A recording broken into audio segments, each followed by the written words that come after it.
My portfolio critique. Um, I'm Alston Stevenson. I'm a creative technologies and psychology double major with an art minor. So I came to Berry as an engineering major, as an undergrad PCC, and my mentor brought me to the lab, and I just fell in love. I didn't want to leave Berry after 3 years and go to tech, so I decided to change my major freshman year, and I took CRT 101 in the spring. And so I became so in love with the lab that I decided to work as a lab assistant for the past 3 years. So I really just like pushed myself into the lab full force. I love being around it. So being a CRT major is just what I love to do. Um, so working at the lab, I've learned like a lot of new skills, which is one of my little facts. Um, every year I've learned a new skill. I think I've learned how to use the resin printers. I've done glassworking. I've done a lot of PCB design, which I didn't know before. Um, I also love the outdoors and animals. You can tell that a lot from my projects. My dog Bailey, I think you'll see on my web by now, because she's in so many of my projects. So today we're going to be talking about designing and rendering precise functional 3D models in mechanical technology. Um, so the first project I want to talk about is my library sound system that I made for Intermediate Design Studio last semester. So me and my partner designed this sound sensor that measures decibels using an ISP sensor.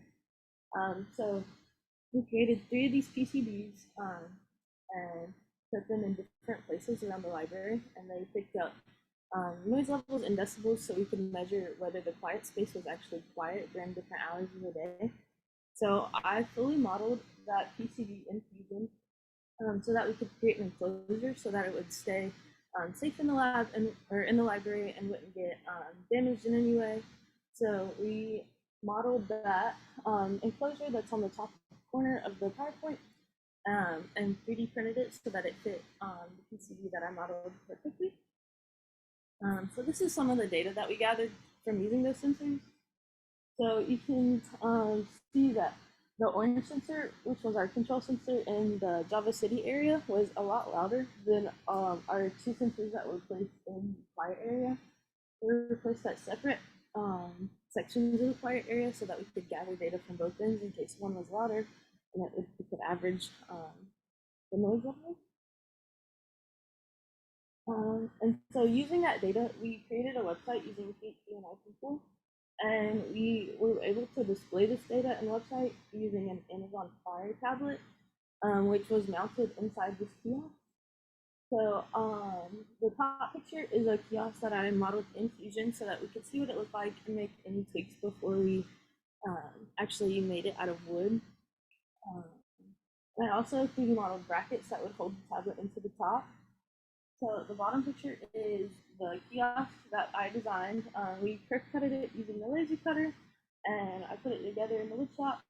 And mounted the brackets inside to hold our Fire tablet so that everyone could look at our data at the open house and see how those noise levels impacted the library. This data was used at the library. They're actually redesigning where the quiet area is going to be and how it's utilized. So this was really helpful information for them. And so that was the first like big thing I had ever modeled in Fusion by myself. I was in the Fusion class at the time, but that was like my own personal project. So this is the next big thing I modeled. Just it was for my final, but it was like I got to pick it. It was my own design. So this was my final project for the Fusion course. I made it about over the course of 2 months. But I wanted it to look exactly like the sewing machine that I personally own and work exactly like it. So it took a lot of time to get it to look exactly like my own sewing machine. So I used calipers. I did a lot of detailing work just to make it look like perfect. As you can see, the bobbin area is very detailed, which was very difficult to construct because all those little pieces are rounded and they all have to fit together perfectly to move. And that's just not an easy thing to accomplish using Fusion. So that took a lot of time, as well as the foot on the pressure pedal. It's such an odd shape. It's rounded, it's curvy. It's just very difficult to model in Fusion, but I'm very proud of that. Um, so all of the knobs and detailing on the front, I drew myself in the sketching area. So all of the little stitch times, I didn't use the picture layover. I just drew those by hand using Stevenson. Um, and so here's the bobbin area again. So I even added the little thread to the bobbin. I made the shuttle hook, which was the hardest part, I think. It's a very rounded object. I had the switches that move. I had the outlet that you plug the sewing machine into, and the vents on the side. So here's a little video of it working. You can see all the switches work. I have the motion links that move the levers, move the foot, as well as the knob on the side makes the needle go up and down. Um, and so after that, I decided for my senior exit hackathon to make a tufting gun, which is the tufting gun we have in the lab. Um, so that was a very ambitious project that I took on. So I had 4 hours to make the tufting gun that we use in the lab. I also wanted it to be fully functional and hyper detailed so that it looked realistic in the photos. Um, so it is. It took a lot of measuring because these pieces were also very unique. They're rounded. They don't fit together super well unless it's like a physical object. But they had to fit together perfectly in Fusion so that all the movements work correctly. So here is the timeline of the process I used over the course of this 4 hours. So I got the very basic shape in the first hour and then added much more detail the farther it went. In the last hour, I spent just adding the motion links and the joints so that it would all work together. So here's some up close pictures of it. You can see it's super detailed down to the screws having the little Phillips head joints in it and um, the coil at the top that holds the yarn.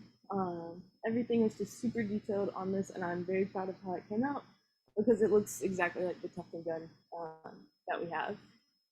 So here's just one of the motion links. It was harder to capture this one on the gift because it just is such an odd shape of piece of machinery. So, but it is fully functional and works just like the tufting gun that we have. So using that tufting gun, I created my capstone. So one of those new skills that I talked about developing was using the tufting gun to make rugs last semester. So I decided to take my Etsy, which I've had for the past 5 years, and turn it into a rug company. So I've been making these little rugs that I sold at the spring market. I made 30 over the course of the semester using the tufting gun I showed in the last model. And I sold those on Etsy at the spring market through backpack sales. I showed them off in my entrepreneurship course. So I created a survey at the beginning of the semester, and I surveyed 50 people from around various communities, faculty, staff, students, and just people in the Rome area in general to see what color combinations and what designs would be the most popular. So I ended up coming up with 6 designs. I have the sunshine on the last slide, these 3, as well as the berry logo, and I had a rainbow. And I had never done in-person marketing before this, so this was a very new experience for me because all the sales I've done previously were over Etsy. So this was a nice little transition for me to see how in-person marketing works, and I also got to use my branding a lot more because I've never branded any of the products I've made. So each of the rugs had their own heat press on the back with my brand on it that linked them back to my Etsy if they ever wanted to make a second purchase.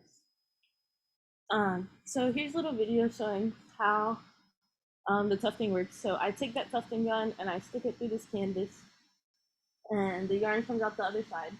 And then I end up cementing the yarn in place before I add a backing to it. So it's a very long process. Each rug takes about an hour to make. So this is my spring market setup. I had the rugs as well as the Rexville dinosaurs. I'm sure a lot of you have seen. I sold over half of my product there. I think I sold 16 rugs just at spring market. Mostly these little sunshines. Everyone thought those were very cute.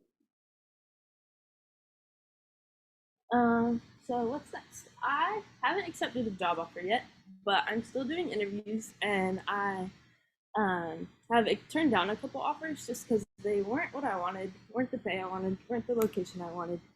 But I'm looking mostly at UX UI jobs and 3D modeling jobs because I love 3D modeling, if you can't tell. Um, so those are what I'm looking for so far. I just want to find the job that's right for me in a place I want with the pay I want. So that's it. That's the biggest thing I'm looking for.